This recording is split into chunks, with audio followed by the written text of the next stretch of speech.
Kwao hilo. Yaani wewe umekuja kwetu tulitaka kukupiga. Tumekuja kwako umekimbilia kwenye interview wewe kama waandishi. Narudia tena ndugu zangu, ama baada nawashukuru sana ndugu zangu wa Mwananyamala. Hakuna Mariamu popote bila nyinyi. Hapa ndipo tulipozaliwa.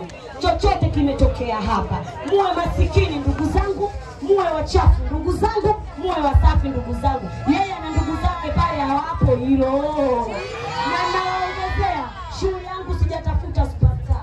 Tuliofika wote tumekutwa. Na hii ndio safari yetu Mwananyamala. Yeye katafuta manispaa. Tangazo la wazi. Ndugu yangu mimi nakujua unapenda ila naomba nikwambie kilinge mnachoma. Alafu nikwambie ndugu zangu, namjua dada anapenda vilinge, naomba nimtangazie mimi kilinge mnachondani anapotaka nataka. Anapotaka mimi nataka. Tumemaliza bato za mitandaoni, tukutane bato za kilingeni. Wewe fundi, njoo tushoneane mishoni. Naomba niwaongezee.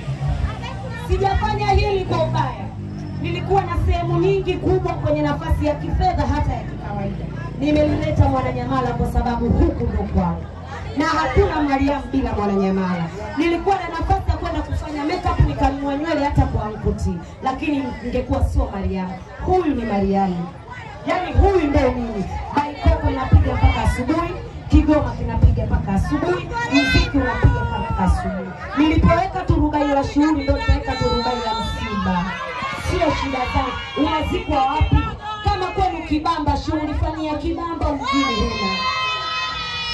Nasema ni dada.